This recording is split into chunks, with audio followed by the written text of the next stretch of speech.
جواب دینے والے بھی اٹھے گا. تو مفصل نے ہماری مسئلہ آسان کروایا امام سے. کہا مولا یہ کیا ہم جا کے امام سے بھلا کہہ سکتے ہیں؟ بادشاہ نے فرمایا میں نے تمہیں کب کہا کہ یہ ایسے ہی لفظ کہو؟ میرے کہنے کا مطلب ہے جا کے پوچھ اس سے کہ تو ولایت علی پر ہے یا نہیں.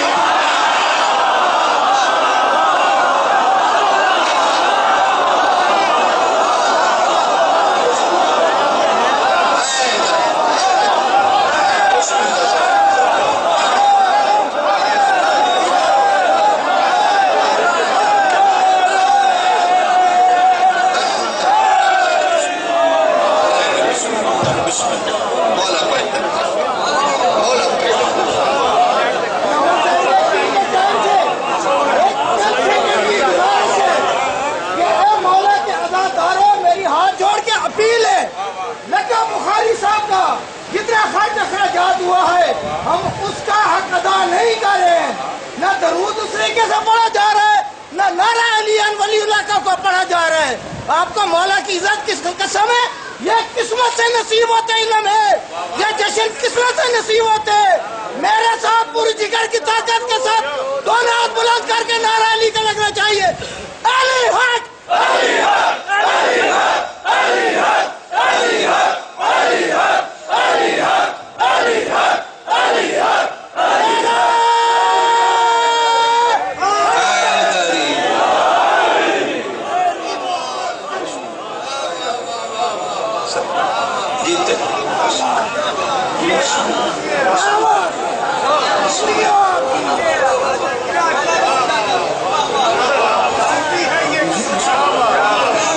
بادشاہ نے صاف حکم دے دیا جا کے پوچھو ولایت علی پہ ہو یا نہیں.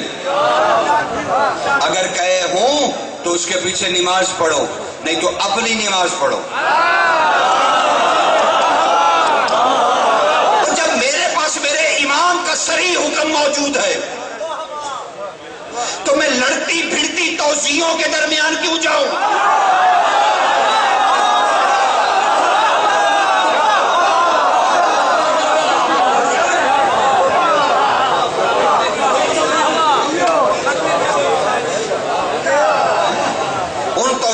میں کیوں جاؤں جب میرے پاس بادشاہ کا حکم.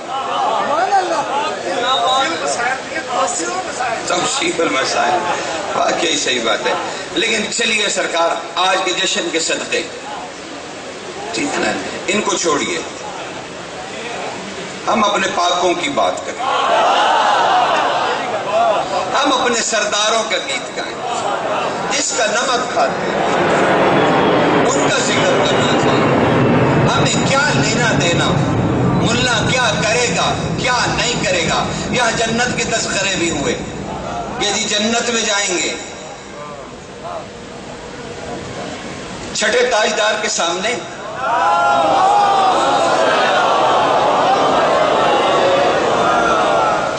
لوگ بیٹھے تھے تو جنت کا تذکرہ ہوا تو بادشاہ نے گہری نگاہ ڈالی اپنے صحابیوں پر اور کیا کہا, تم لوگ جنت کے حریص ہو؟ آؤ میں تمہیں بتاؤں.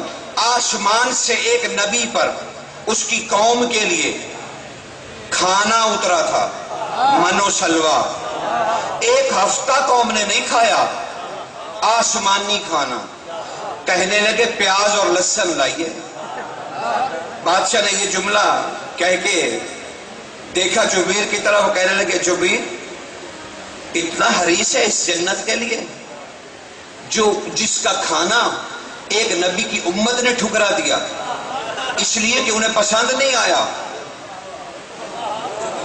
جنت کا کھانا انہیں پسند نہ آیا اور لگے اپنے نبی کو تنگ کرنے کہ ہمیں یہ نہیں چاہیے, ہمیں تو پیاز چاہیے, لہسن چاہیے, دال چاہیے مسور کی, ہمیں یہ چاہیے, ہمیں یہ نہیں چاہیے, یہ جو آپ نے من و سلوا منگوایا ہے یہ نہیں چاہیے. تو ہم تو علی کے محب ہیں جو موسیٰ کا بھی وہ ہے.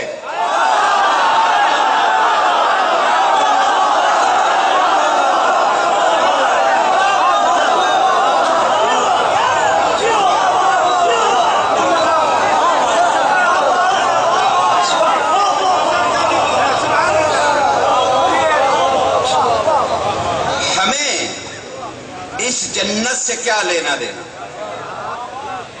ابھی ایک کتاب آپ کی یہاں اردو میں چھپ چکی ہے، قطرۃ من فضائل المومن وعرفان الامامت، اس کا ترجمہ ہو چکا ہے۔ اس میں ایک حدیث ہے بادشاہوں کی کہ جب حشر ختم ہو جائے گا، حشر ختم ہو جائے گا تو جنت سے حوروں کے پیغام آئیں گے جن جن کے حصے میں آئی ہیں کہ جنت میں آئیے، اور ہر مومن قاصد ملک کو پیغام دے گا، جاؤ ان حوروں سے کہہ دو نہیں دیکھ رہے ہم حشر میں مجلس حسین برپا کیے ہوئے ہیں۔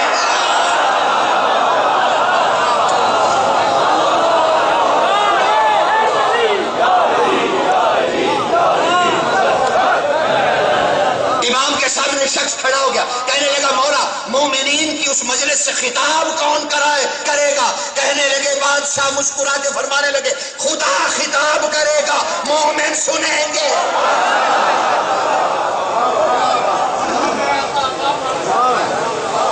کس کس کو حدیث کو جھٹلاؤ گے؟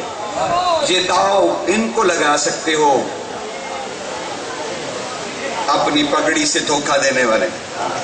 مجھ سے پوچھا تھا وقار بھائی نے امامہ کیوں نہیں رکھتے؟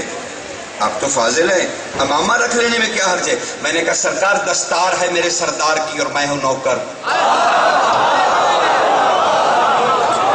اب اگر سردار موجود نہ ہو تو کیا دستار اٹھا کے سر پہ رکھ لوں؟ ضرورت نہیں ہے اس کی، علی جو پہچان ہے۔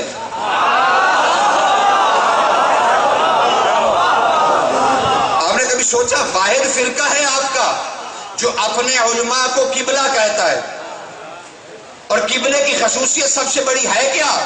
کہ وہاں سے علی آئے، تو جس قبلے سے علی نہ ملے وہ بت خانہ ہے۔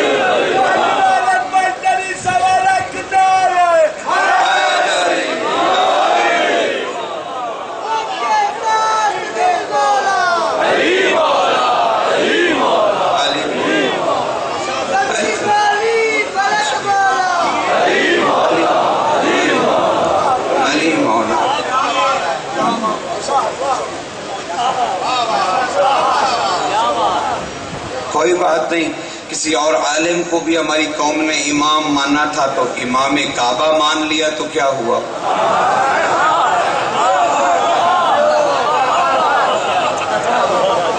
وقار بھائی تو کیونکہ جذباتی آدمی ہے اور ہراول دستہ ہے مولا کا جی، تو وہ تو کچھ بھی کہہ سکتے جی، اور کہنا بھی چاہیے، ان کا منصب یہی ہے، خدا ان کی حفاظت کرے۔ اچھا، یہ باتیں یہاں کی بہت ہو گئی، ایک بات میرے ساتھ ابھی طے کر لیجیے، میں آج کہیں جانے لگا ہوں عرفان کے سمندر میں، اور یقین جانیے یہ فضائل محمد والے محمد کے سمندر میں کبھی کوئی نہیں ڈوبا۔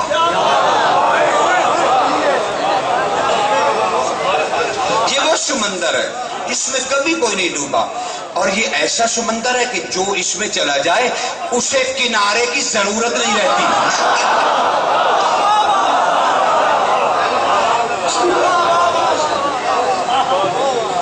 تو آئیے چلیے نا آج اس فضائل کے سمندر میں چل کے دیکھیں تو صحیح خدا نے توحید کو کیسے کیسے چھپایا۔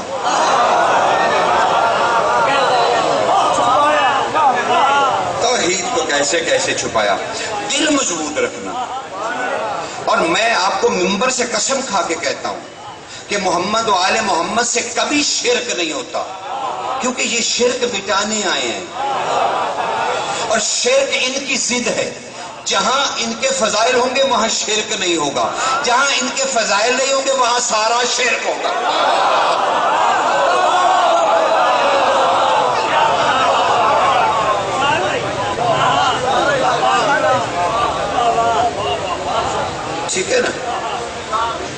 سمجھ گئے نا آپ میری بات؟ اب آپ نے قلب مضبوط رکھ دیا. میں نے دو شخصیات کا تعارف پیش کرنا، اور میں نے سرنامہ کلام میں سورہ فاتحہ کی پہلی آیت پڑھی تھی، الحمدللہ رب العالمین. معنوی حیثیت سے دوسری آیت ہے، اقرا کے حساب سے پہلی، کیونکہ بسم اللہ الرحمن الرحیم پہلی آیت ہے، اور اس میں بھی اللہ نے اپنا ذکر نہیں کیا.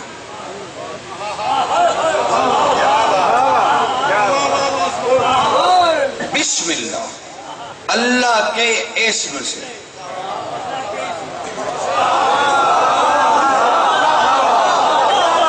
اللہ سے نہیں،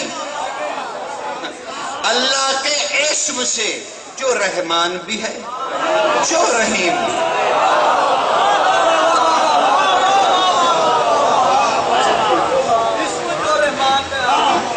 اور پھر جی اللہ کے اسم سے بسم اللہ.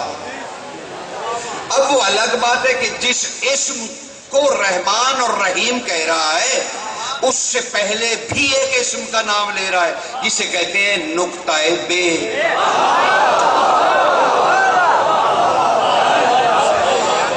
یعنی اگر وہ علی کا نام لے تو علی کا نام لینے سے پہلے بھی علی کا نام لیتا ہے.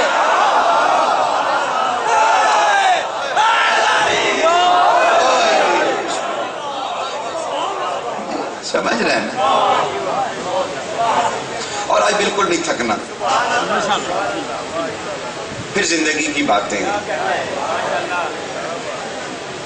حیات جاودانی تو ہے ہی ہمارے لیے. خدا کی قسم مومن کے لیے موت نہیں ہے. مومن کی کبھی آنکھیں بند ہو ہی نہیں سکتی. ہاں البتہ اپنے امام کی تجلی دیکھ کر پھٹی کی پھٹی رہ جائیں تو وہ الگ بات ہے.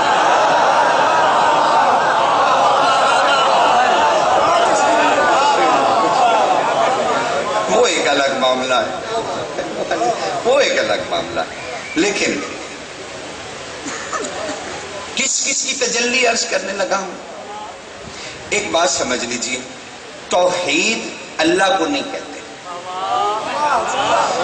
توحید اللہ کی صفت ہے. اگر توحید اللہ ہوتا تو پھر اصول دین میں باقی 4 اصول اور نہ ہوتے. یہ وحدہ لا شریک ہے. پھر اسی کے برابر 4 اصول دین اور نہ ہوتے. 5 اصول دین ہونے کا مطلب یہی ہے کہ یہ توحید لفظ اللہ نہیں ہے، صفت ہے. صفت توحید یعنی اس جیسا اور کوئی نہیں ہے. یہ انسان پر واجب ہے کہ وہ اس کا قائل ہو کہ اس جیسا کوئی بھی نہیں ہے. لیکن اگر وہ خود کسی کو کہے یہ مجھ جیسا ہے،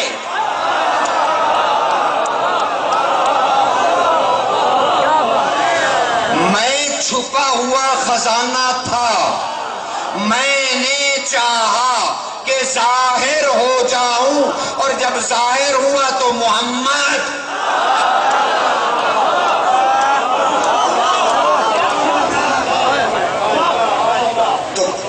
ہر مجلس میں عرض کرتا ہوں مصطفیٰ کی قدر و قیمت جانو.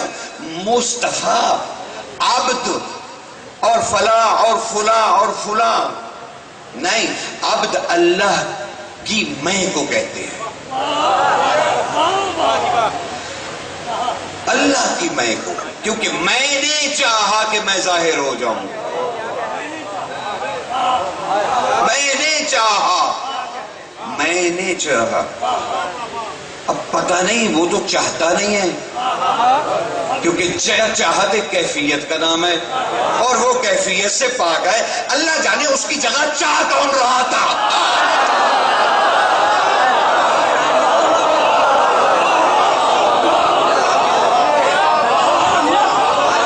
اللہ جانے وہ تو کیفیات سے. آؤ ہم تمہیں بتائیں علی نے توحید کیسی بتائی. علی نے ہم سے کہا، مشارق العلماء رجب البرسی فرماتے ہیں علی جب مصلی پہ کھڑے ہوتے تھے تو کھڑے ہوتے ہی تکبیر کہنے سے پہلے کہتے تھے اللہ اکبر. میں رجب البرسی کے جملے کہوں تو اس کا ترجمہ ہی اردو میں نہیں ہے. اور وہ کہتے ہیں کہ علی کہتے تھے میں تجھے ہی تیرے سامنے لایا ہوں.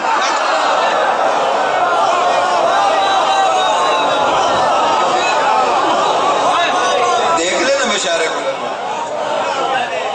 میں تجھے ہی تیرے سامنے لایا ہوں. ہم اسے رب محمد والے محمد کہتے ہیں جس کے سامنے اس جیسے سجدے میں گر جائیں.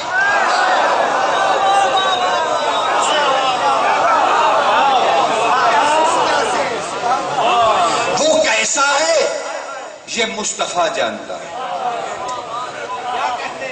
ہمیں اس پہ زور لگانے کی ضرورت نہیں. ہم تک جو ہمیں لگتا ہے وہ اس کا مظہر ہے. بس یہ ہم اس حد تک ہیں. اس سے آگے ہم کچھ نہیں جانتے کیونکہ ہم تصور محمد مصطفیٰ میں جا نہیں سکتے. محمد ہے شہر علم اور اس شہر میں کوئی بھی شرک نامی شے داخل نہیں ہو سکتی کیونکہ دروازے پہ ہے مظہر خدا.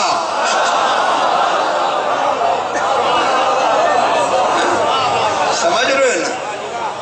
بس میں تمہیں عرفان میں لے جانے سے پہلے عرفان کی چھوٹی چھوٹی چیزیں عرض کر رہا ہوں.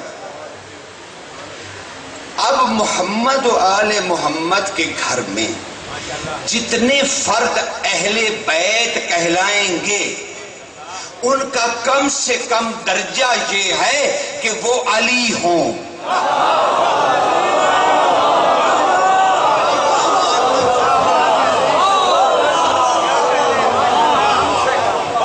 اس سے کم درجہ نہیں. کیوں کہ یہ آئے ہیں واحد کو منوانے, اور اگر ان کے آپس میں ہی فرق ہو تو یہ واحد کیسے بتائیں گے؟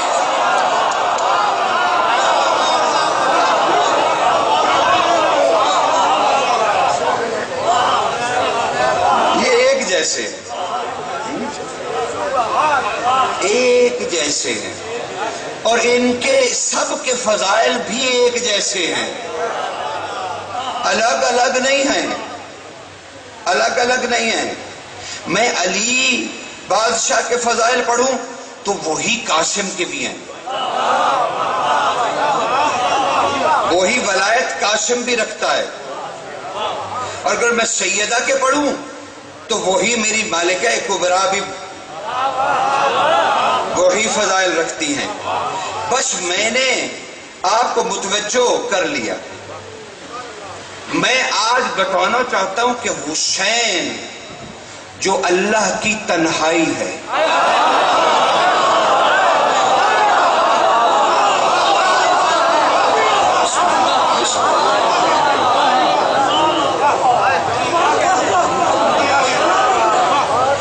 اللہ کی. اور بیٹے میری طرف سے بالکل اجازت ہے, جس کو چکر آئیں طبیعت مت لائے, وہ کوئی فکر نہ کرے کہ میں اسے ٹوکوں گا کیوں باہر جا رہے ہو, وہ جیسا دل چاہے. اور اگر اپنے بادشاہوں کے فضائل میں بیٹھے تو فرشتوں سے افضل ہے.